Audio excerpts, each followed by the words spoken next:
Alrighty, welcome to KGO Sports Talk. We're here with Gordy Potter here, Speed Goats. Gord, how you doing, Hey, man? good. How you doing, KGO? Thanks for having me on today. Definitely, dude. Definitely. We're in week 5 here, week 5, and as we did with Angier, we're just gonna do a quick recap of the standings. Gordy, you're as you know in 6th place right now at 2-2. There's kind of like a log jam there in the middle. Just to read off Yeah, the list. great. Oh, go ahead, dude. No, go for it. I was just going to make a quick comment. Great parity in this league, just like always. You know, you can always count on week to week facing a strong opponent. Yeah, dude. The teams are definitely very evenly matched, I would say, with the exception of Angier's team. Just had to get a quick dig in there. All right. So from top to bottom, we got Aussie is the only undefeated team at 4-0. I'm at second at 3-1 with Chuck. Reelman's in fourth at 2-2. Fourth through ninth are all 2-2, and that's Beeman. 1 month of freedom left, which is Adams. Gordy, you're in sixth. McKinley at 7. Capron at 8th. Eddie at 9. Billy at 10 at 1-3. And then Pupeo, Jay Reed at 1-3. And then Angier at 0-4 right now. Just like scratching and clawing for a W here. And we all know how that turned out last week with Aussie, but Aussie seems unstoppable right now. Gordy, what are your just to kick things off here? I know Reelman's in town. What are the plans for later tonight? You know, me and Reelman probably sit down, have a couple beers, get my fiance to make us some dinner. Picked up the new Grand Theft Auto, so we'll probably kill some Russians, some Jews, maybe some people of color, and then go to a bar, see what's happening. Tuesday night on the city. Yeah. That's about it. And then Salesforce bright and early. Are you taking time off? No, I got a call at 8:30 tomorrow with some product manager, but it should be a breeze. Think I'll just coast it on into the weekend. Reelman picked up some waitress this weekend with his parents, who apparently has got a rooftop, so we'll spend some time up there. Hopefully, this time of year in the Bay is the nicest time of year. The fog kind of stays out at sea, and we get to see the stars finally, the only 2 months of the year. So really soak it all in. Are you well, how many days is he with you in San Fran? Beeman showed up on my doorstep Monday around 12:30 p.m., I believe. Oh, yeah. Currently his flight is Sunday morning at 7, but I don't know if he'll make it. You might keep him busy then. Yeah, we'll see. There's a bluegrass festival in the park that's usually a pretty wrecking time. So we'll see how it goes. What's up, Yay? What's up, dude? You're on, man. This is live. Fuck you, Yay. Alright, well, no, dude, I've actually never been out to San Fran, so I might have to take a page out of his book and just not even tell you that I'm coming and just like show up, be that guy. I'll throw out a quick advertisement.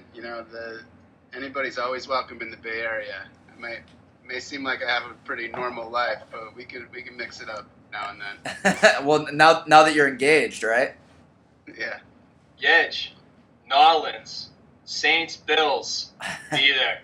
I'll be there, dude. I'll be there with bells on. All right. Love it. All right, let's get on to the serious talk here. All right, yeah, because half the people have deleted this by now. No, all right, dude. Just quick recap. I mean, you're at 6. You're in 6th place right now. The team, you're right there. You're 1 game out. 2 games off from Aussie. What are your thoughts to date? To date, I'm comfortable about my team. I feel strong at the running back position. I think at the quarterback position, I'm serviceable. Roma is nobody's favorite, but he's no Eli Manning at this point in the year, which is great news. I'm not getting the production I want out of my wide receivers and especially my tight end. I think going with two giants at those positions has been a huge ball buster. But, those are positions that you can kind of fix. Wide receiver, I'll be able to find solutions. I'll bang the wire. I'll see what I can get there. Tight end has been proven to be a little difficult with our new rule change. Apparently everybody carries two tight ends nowadays, which makes it hard. But, I got some feelers out. I know Aussie's got someone creeping up his backside. But that's my team. And then looking at the standings, I'm looking at points for projections. I'm still middle of the pack. Looks like you and Beeman are really top dogs in that respect. Aussie's right up there, but seems like he's had a pretty soft schedule so far. But just like every year, I'm in the mix, and I like my chances going into week 5 and on. Yeah, dude, it is pretty crazy how quick this league's gone by, dude. I mean, it's already week 5. Yeah. Yeah, you look like Fonzie right now. Who invited the guy in the peanut gallery here? Come on. I know. I mean, do we need to authorize this, or do I need to re-record here? No, dude. I had one simple request for him to check my stats for me and feed me information, but he's apparently lost focus on that already. Yeah, to keep the info flying here. No, dude. I did have a question though. Looking at your team, you're really strong, like you said at running back. Probably, I would say the strongest in the entire league with Forte and Charles. I mean, that's a pretty ridiculous pairing right there. What are your thoughts on Hakeem Nicks, though? I mean, have you been playing him every week? I Up until now, I have. I forget if I benched him last week. I think I have played him, and I think I'm going with him one more week. I have something up my sleeve to try to pick up a replacement, but I gotta have faith until the Giants are just completely hit the bed. The person I'm most afraid of is Brandon Myers, because that guy is just taking a huge fucking squirt. Yeah. The past 2 weeks. Yeah, dude, that's. And I should probably know who the hell Brandon Myers even plays for, right? Oh, Giant Turd. Or Civ. Why don't we go with Civ? Civ, okay. Adrian Peterson. Monster. Eddie and Clark. I think Steve Adams for some reason. Eddie Clark. Lab rat. Phillip Rivers. Cry me Go Broncos. Marshawn Lynch. Skittles. Skittles? Quick side story.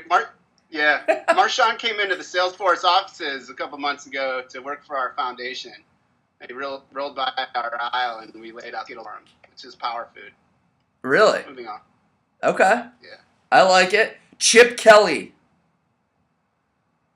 Fat boy. Josh Freeman. Oh, I don't even know. Level 1 in the drug program? Benched by the Buccaneers. Not even benched. He's not even invited back to the team meetings. Wait, because he's asking to be dropped. Oh, he is. He wants to be not like. Apparently, they were going out to see if they could trade him, and it's not looking good. So now he's asking to just straight up be dropped, so that maybe he could be picked up. What happened to that guy? He used to be good, dude. Such a promising rookie year, and then the Raheem Morris line, second year, just crashed down, and now, I don't know what direction that team is going in. Yeah, dude, they're tough. I mean, it's tough to have any of those guys, and now the fact that, even, what's his name there, the running back, I can't even remember his name. Doug Martin is struggling. Muscle hamster? Yes, muscle hamster. Dude, getting back to it, No. Russell Wilson. I think he's a stud. Stud. The Broncos.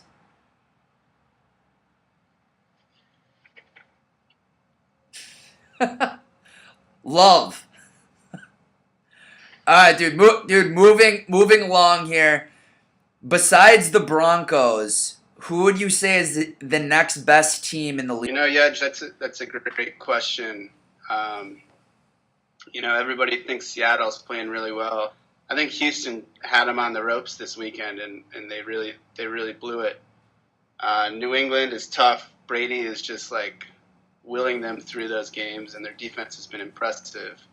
But the Saints, I'd have to say the Saints were really impressive last night, and they've taken down Atlanta. I think I'm going to go with the Saints. They've been there before. They got their coach back. Breeze has just been phenomenal. I got to say the Saints right now. Yeah, I would I'm not agree sold with on this Northwest love. you.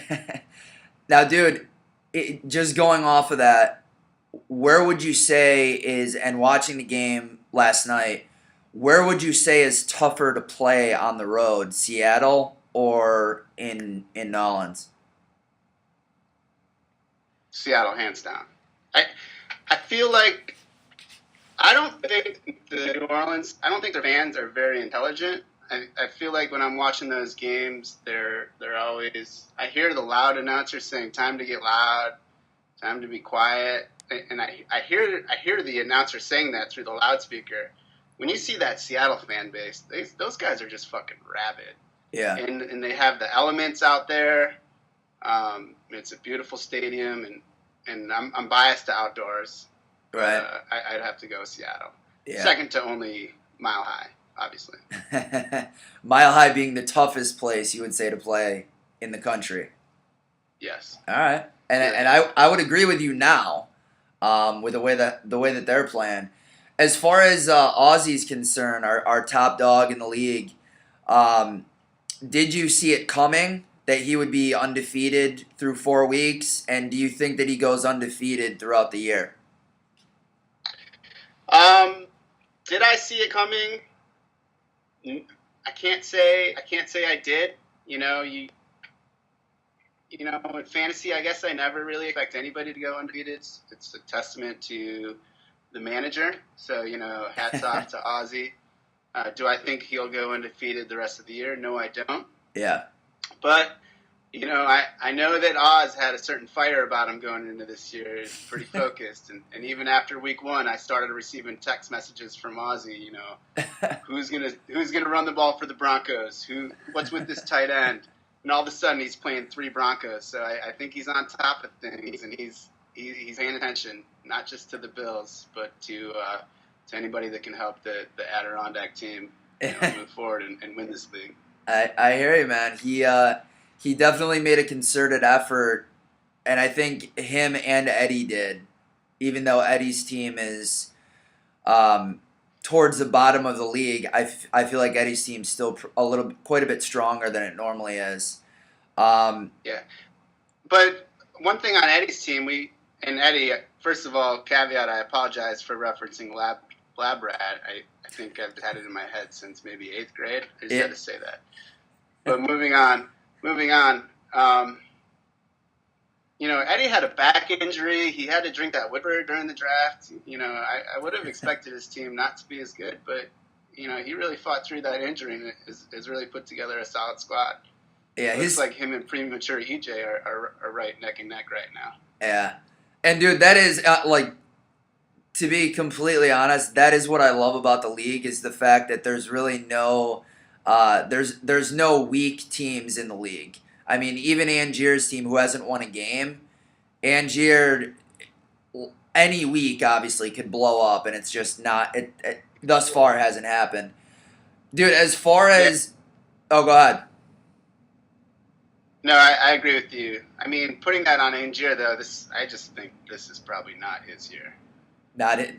Maybe. Do you think it's maybe a little bit too late for him to recover at this point?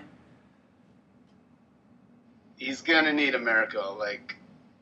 I don't know what he's gonna do, but he's got to start spending that cash. I don't even know who he's gonna pick up. Angier, if you got a tight end though, let me know. Dude, let the trades fly. Ozzy and I already did a trade. Nobody even commented on it. By the way, let's take a moment to talk about that trade. Beeman was here. We just went for a walk to talk about the league and how it's been going. And, you know, I want to take a moment here to thank Beeman for putting this all together. You know, Yeah. It's been, almost 8 years now, and winter never happened without Beeman. So, you know, congrats and thank you, Beeman. It's all on you. But back to the trade, we were talking, who'd you get? The guy from Baltimore, the receiver. He had a great game against Denver, Torrey Smith. Yep. You traded him for Bernard Pierce, right? The backup to Ray Rice on Baltimore. Yeah. Give Ozzy a little insurance policy. On paper, you know, it might not make sense, but when you think about how Torrey Smith is a feast or famine player, Bernard Pierce is the backup to Ray Rice, who I believe Ozzy has. The He trade does. just makes sense, and fortunately for you, I mean, congrats. I don't know how you saw it coming, but the guy just blew up this week. Yeah. Well, dude, the reason it made sense for Ozzy was because not only did he need Bernard Pierce that week, because Ray Rice was out and Ray Rice has been injured, but so he needed him that week. He wanted an insurance policy going forward to be guaranteed because he also had Eddie Lacy out. So both of his starting running backs were done for that week. And then from there, he didn't need, I can't believe I'm saying this, but he didn't need Torrey Smith because he already has 3 stud receivers. He has Demaryius Thomas, Victor Cruz, and I believe he has Demaryius Thomas and Victor Cruz. And then he also has Jordy Nelson. So it's like, when is he ever going to play fucking Torrey Smith? Unless it's a bye week. Yeah. But, you know, looking at Ozzy's team now, I can understand. I guess I was interpreting the points projections, but he does have a pretty solid squad. Yeah. Quarterbacks are soft, but those Broncos players, the white guy Jordan Nelson, and Fred Jackson, by the way, did you Bills fans know that he was gonna kind of step into the spotlight while C.J. Spiller just kind of twiddles his thumbs? Well, dude, C.J. Spiller is, dude, he's like a McFadden in the regard that he's not a big guy. He's a small guy. It doesn't take much for him to get injured, and he's all speed. So he's never really been an every down back in Buffalo anyway. And last year he was not an every down back then. And that was his big year. So he was kind of like a Jamal Charles type player. And I think as far as Ozzy's concerned, everybody in New York knows how good Fred Jackson actually is. He just hasn't really been able to stay healthy. So him having Fred Jackson, I think, makes perfect sense because C.J. Spiller just can't stay on the field. Yeah. What's the feeling with that Bills team, and are people happy with E.J. Manuel? I know Capron is, but I wanted to get a sane person's thoughts. I think people understand that he's got a lot of work to do. He's good. I think he's a good player, and I think he can be a very good quarterback. He definitely makes some pretty shoddy decisions. The last couple games that I've seen, I didn't see the first 2 games, but dude, I think he's got talent. I think he's better than what they've had. I think he's better than like Fitzpatrick and shit. But you know, it's so early, dude, and he's so young that it's too early to tell on him, I would say. Yeah, some hope's better than no hope, though, and Robert Woods from the Pac-12 is a player too, so it's something to be excited about. Yeah, dude. But they've got a good offense. Their defense is kind of getting a little bit better, but dude, they're always so injury ridden that it's tough to it's tough to expect much. Dude, I do have a question for you though. As far as the waiver wire, this is not something that I really touched on with Angier, I don't believe. Since we changed it to the bidding system, do you remember how it was before, where it was just literally like a rotating waiver list based on on who you had picked up or volume of pickups and stuff like that? What do you prefer? Do you like the bidding system now, or did you like the way that it was before? Well, before it was based on everybody had like a ranking, right? And depending on your ranking, you got priority. Right. I guess I didn't pay much attention to it now. I think the waiver budget's good because, I mean, Ozzy threw down $40 on Julius Thomas, I think, and if he didn't do that, the guy would have been mine. So props to Ozzy.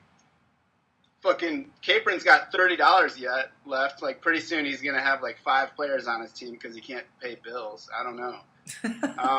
But I think it's a good policy. Either that or we could do, like, the time that it opens and it's, like, first come, first serve. There's no like, computer-generated, lottery system that you have to wait for. But I like this better than it was. I'm not saying this is the perfect thing, but it's certainly nothing that I'm disappointed about or would complain about. No, and the only reason I asked that is just because I like it too. It certainly beats, like, I would say, racing to the computer when a guy, like, first off, if you're watching a game on Sunday, the game that I'm watching versus the game that you're watching, you could be watching a game that I'm not able to watch, and a guy on my team is playing in the game you can see. And if I'm not able to see the game, you could be able to scoop, the way it was before, you could scoop that guy up, his backup, if my guy got injured, if that makes sense. I mean, it was definitely like a race to the computer before. Yeah, and that's good. I mean, if you were to do the racing, it'd have to be like it opens up, like, Tuesday at 6 o'clock Pacific time or something. Right. But I like the way we are. One thing, though, that I don't know if we want to get into this or we had other things, and I'm sorry, my dog is getting antsy right now. What you asked your recommendations for the league. I think there was one thing for waiver pickups. Everybody gets like 5, and then each pickup you or transaction you do above 5, everybody throws like 5 additional bucks in for the winner. So at the end of the year, you got this like leftover cash that ends up going to the league champ. Okay, so that would be for each pickup over 5 guys. Yeah, so you get like 5 transactions on the waiver wire, and then the 6th one you pay $5, 7th another $5, and so on. So like teams like Beeman or Premature EJ, they're already spending $30, $40 on the waiver wire that's going to the league champ, whoever that is. Oh, and that would just go to the league champ then? Yes. Yeah. Okay. Well, dude, I think that would add a pretty interesting twist to it. As far as Adams and I, who routinely lead the league in waiver pickups, I might need to get another job in order to afford that, but... This interview is going a little long.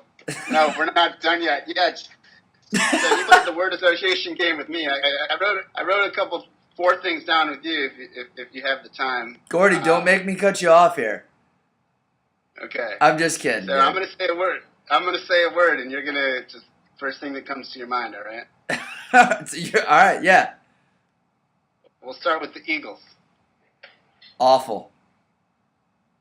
Ace Ventura. Awesome. Peyton fucking Manning. Dominant. Good answer. Quiznos sub. Quiznos? Quiznos. I would say deadly. That's good.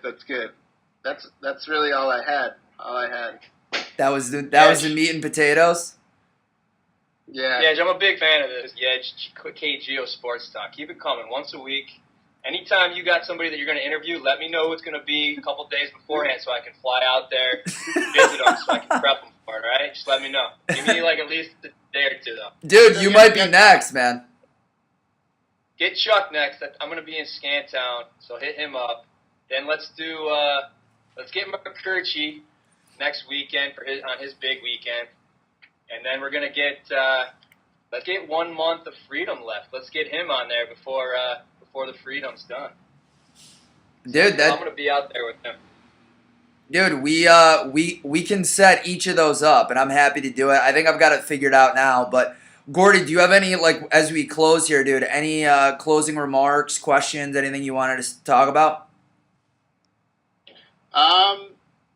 I don't want to bore you. I don't know if you watch Breaking Bad. I don't know if we want to do a quick rundown on that show, or if we want to just quickly state what we think the matchup of the week is. And obviously, I do want to thank you for having me on. This has been a great opportunity. Long time listener, first time caller.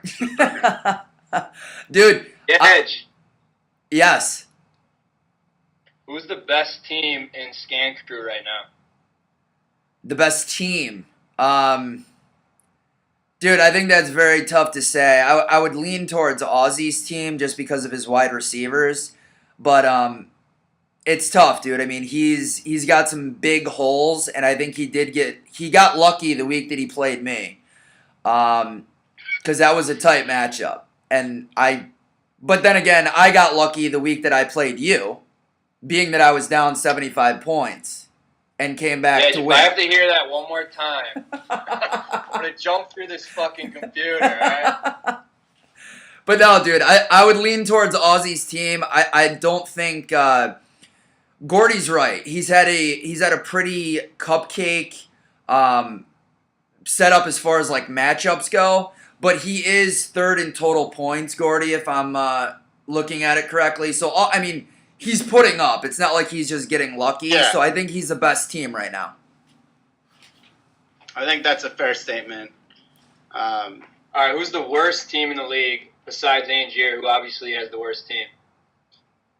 Dude, I haven't looked at all the teams closely enough to determine that. I think Angier, as I mentioned before, between Angier and Jay Reed, they both have pretty solid teams. Angier's team is just choosing to fucking fold at this point. And he just hasn't gotten lucky. I mean, you look at Chuck's team, Chuck was on suicide watch after like week 3, and he gets a big comeback win this past week, and now everybody's happy. It's like that's fantasy football. That's just what happens week to week. You can lay an egg one week, and then the next week your team's like fucking gold. Yeah. No, I think Angier really carried that interview that you guys did last week. I think he's very professional when he's being asked questions. I thought he did a great job on that. I think he's a great manager. I think he just had a tough go at it in Skancrew. But from what he's told me and from talks I've had with him, he does a great job in his other leagues. I think it's just not his year this year. Wait. He's in other leagues? He's in other leagues? Yeah. That's fucking ridiculous, dude. Yeah, you won the league last year. You started out at, what, 0-3 or 0-4? I believe it was 0-4, and I was in 12th place. All right, so Angier is 0-4. I think maybe a trade with you is what he needs to get him back on track and maybe win this league. Dude, I'll tell you what. If he puts together what we called it last year, a blockbuster trade, which means multiple guys. Like, it can't be one guy. It needs to be, like, big-time shit. Then I'll definitely consider it. All right, but guys, we are running a little long here. Gords, any closing comments, dude, or Beeman? No, just look forward to Bill's wedding. Hope to see you guys all there. And I hope to watch a couple games with you guys. Other than that, I'm sure at Christmas time, I hope to be the guy at Lake House Pub, holding the trophy above my head, and Beeman paying for all the shots. That's not a bad setup, dude. We'll see if we can stop that from happening. But no, that'd be a good time. Yeah, and then last thing, go Broncos. Go Broncos. I got one thing. Yeah. Live draft next year. Screw this every other shit. Let's go live next year. I'm down, dude. KGO Sports Talk over and out. Live draft next year. We're in.